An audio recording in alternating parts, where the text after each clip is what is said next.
Hello, everyone. This is Lewis King on today for Soul Sessions, and I want to share with you just some thoughts dealing with the principles of empowerment. And today's topic deals with who broke the mirror. Who broke the mirror? And I want to share just some of these topics with you, and I hope that these words of encouragement they will be helpful to you as they are to me. And feel free to share them not only with yourself, but if you find them helpful, to share them with someone else. The first topic deals with what is the purpose of a mirror. A mirror shows a person the image of your true physical self, and the mirror, it will not lie to you, no matter how many times you say the old familiar phrase, mirror, mirror on the wall, who's the fairest of them all. Regardless of whether you want to hear the truth will not change what you are beholding in the mirror at the particular time you are standing there in front of that mirror. A mirror, it will always show the physical significance of yourself. And the mirror, it does not care if you insult it, curse at it, slap it, smash it. The mirror will always articulate the plain, straight up truth to you that I am not your friend, and no matter how much you talk to me, I will not hold a verbal conversation with you.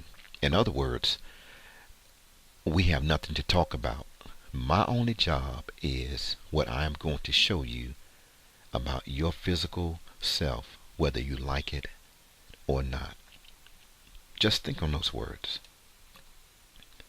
The next section talks about what happens if you accidentally or purposely break the mirror that you're using.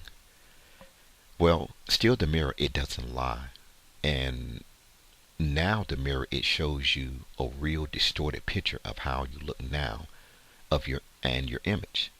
Now, though the mirror is broken, it reflects back to you the brokenness of your image only physically.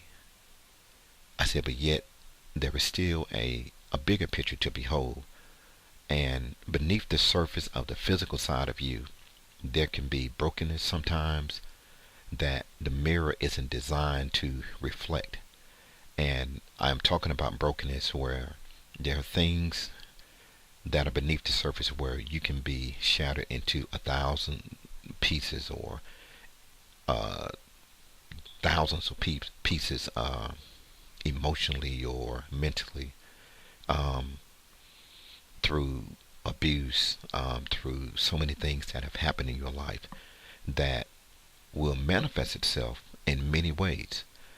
One thing with each of us, our true soul image will always reflect the things beneath the surface, things like our hurts, distrust, anger, bitterness, jealousy, emotional abuse, mental abuse, the verbal abuse, abandonment issues, self-esteem issues, through the different relationships that we have been connected to in our lives, from experiences with our families, friends, significant others, spouses, people who may have been lovers in your life, and the list, it goes on.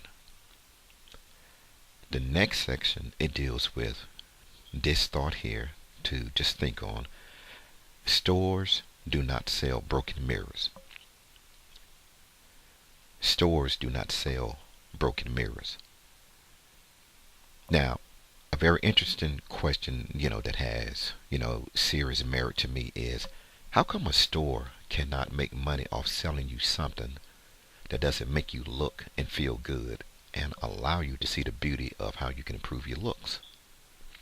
Plus, when you think about the backlash today would catch for intentionally selling you a broken item. So, what's the point? The department store doesn't live with you. It doesn't wake up to you.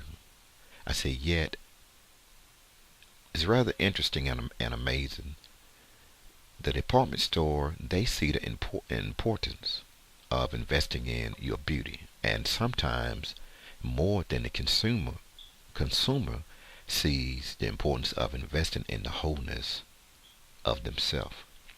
Just a thought, just to think about. Just a thought. The department store, it sees the importance of investing in your physical beauty. Sometimes more than the consumer can see the importance of investing in the wholeness of themselves. The next section talks about, does a mirror equate to 7 years bad luck? And, most of us, we have grown up and, we've heard a lot of different things. So, some people believe this old saying that if you break a mirror, you will have 7 years of bad luck. This has been labeled as a myth or superstition, to some. I said, but yet, there is one thing that is definitely factual, which is if you get lost in your dysfunction and your life never transforms nor transitions to becoming functional, then it is highly likely and highly probable that you can and you will experience a lot of negative life experiences with people who should not be in your life. And you may find, and you can find yourself asking yourself the question, how did I get here with this person or these persons along the way that have been in my life, that have represented so much negativity? Part of living this life, something the majority of us hate is the experience called pain. Pain will hit you in every area of your life, psychologically, emotionally, spiritually, physically, financially, the social areas, racial, sexual, personal, and that list, it goes on. Many times, individuals can get so lost in the pain of their experiences, even going all the way back to childhood. Experiences with family, with friends, things that happen in the community, even in school. And most of us, or many of us, have experienced some things in school that we wish we could forget. Some things, that we may even regret. Some individuals are so broken in their heart and soul. Life has literally lost all meaning and hope. And the individual is simply existing in a state of living for the moment, or living a life of emotional mental suicide, wherein the person, they haven't chose to end their physical life where there is no life left in the body, but rather they have terminated their quality of life completely, to the point they have stopped living in every way. The person or the persons may have closed themselves in and closed everyone else out, and has built an impenetrable wall, not allowing anyone to ever get close to their heart again. Just think about that. This section talks about the unbreakable mirror. The New Century Version Bible reads in James chapter 1 verses 22 through 24, and it reads, "Do what God's teaching says. When you listen and do nothing, you are fooling yourselves.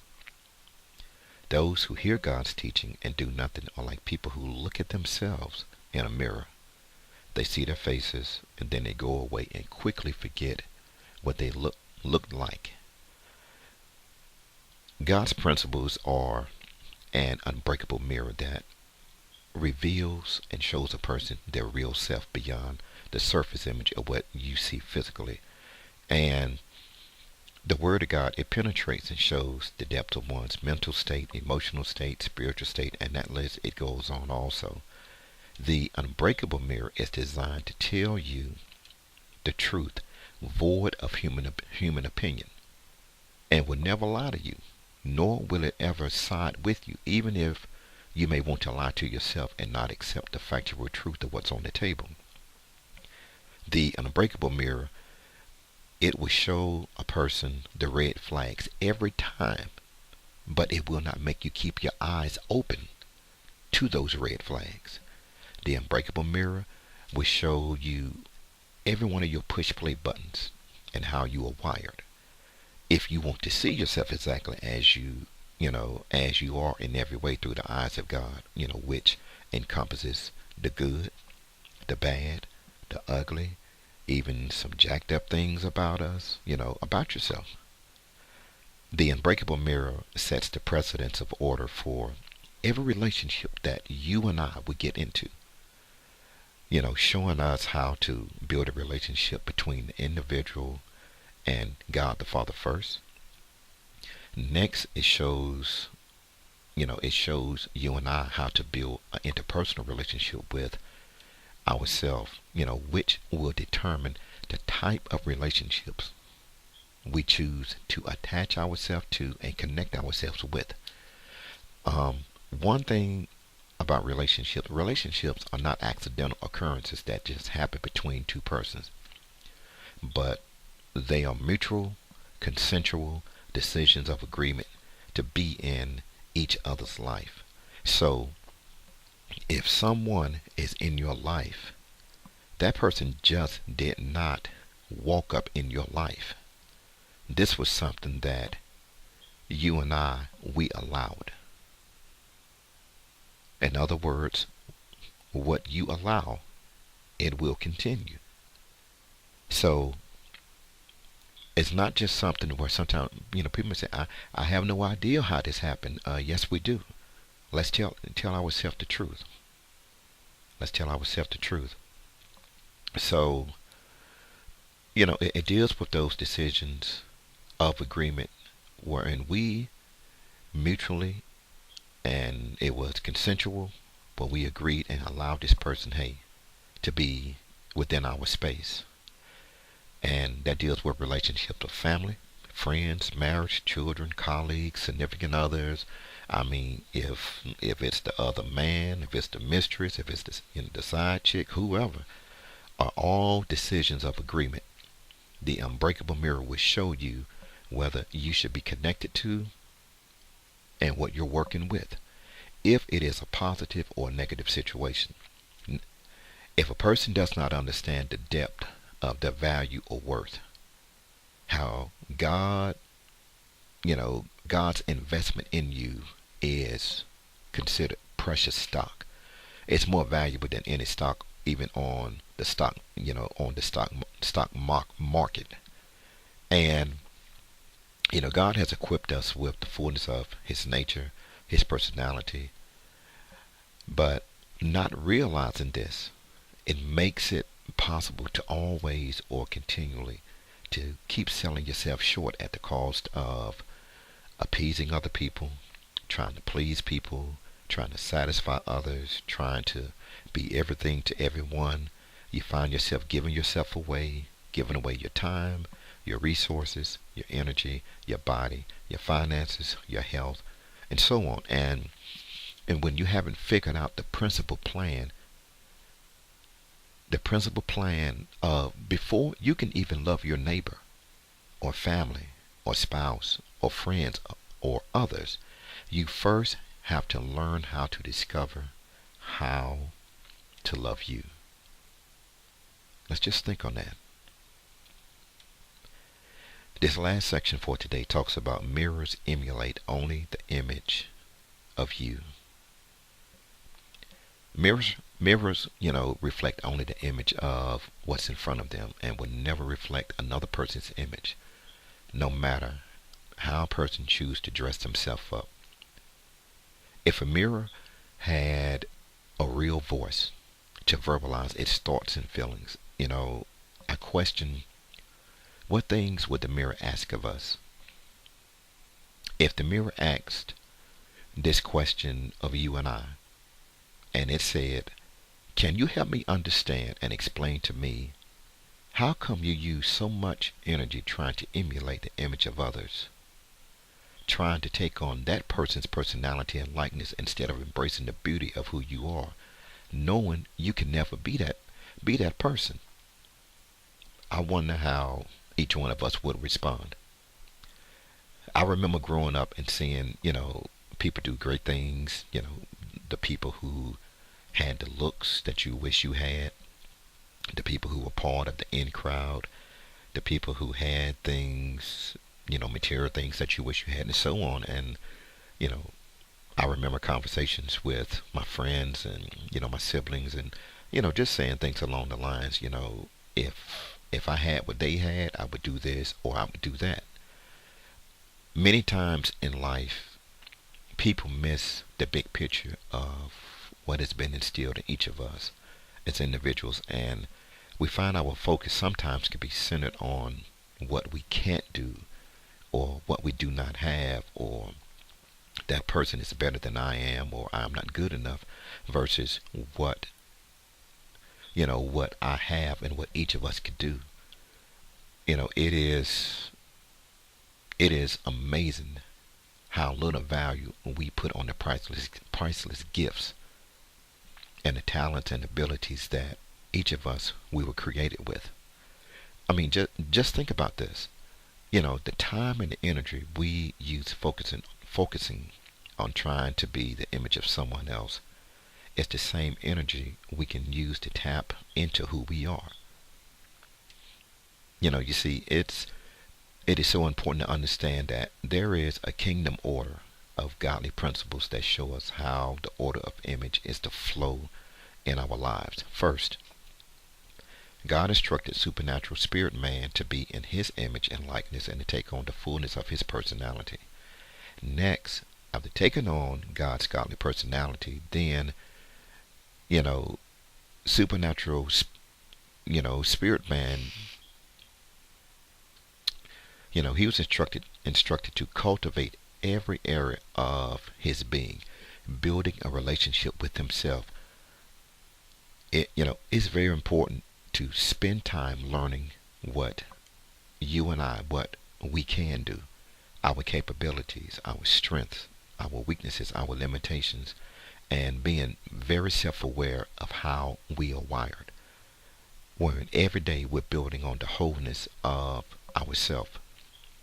In doing this, we will learn how to judge ourselves honestly and truthfully, making absolutely no excuses for ourselves.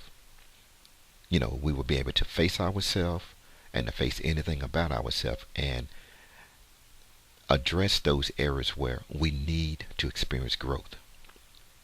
When we understand the precedence of order for our lives as individuals, then we can challenge ourselves not to be better than what we was on yesterday, but rather we can strive to be the best person we can be through God for the wholeness of ourselves today, positioning ourselves to experience abundant life in ways we never could have imagined.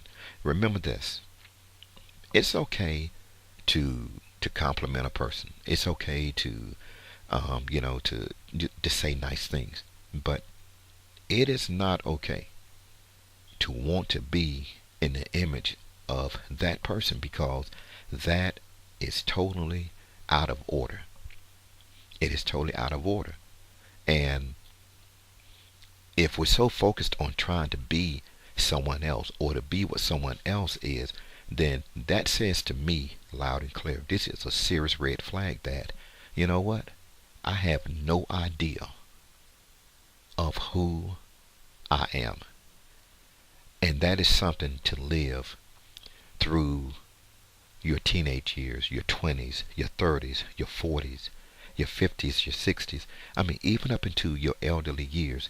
And you still have absolutely no idea of who you are, because you are trying to be everything to everyone else. So, I hope that these thoughts on today, I hope that they are helpful. I hope that they are encouraging, and I hope that they have blessed you in some kind of a way. This is Lewis King for Soul Sessions. You have a great day. Be blessed, and you take care. Until next time.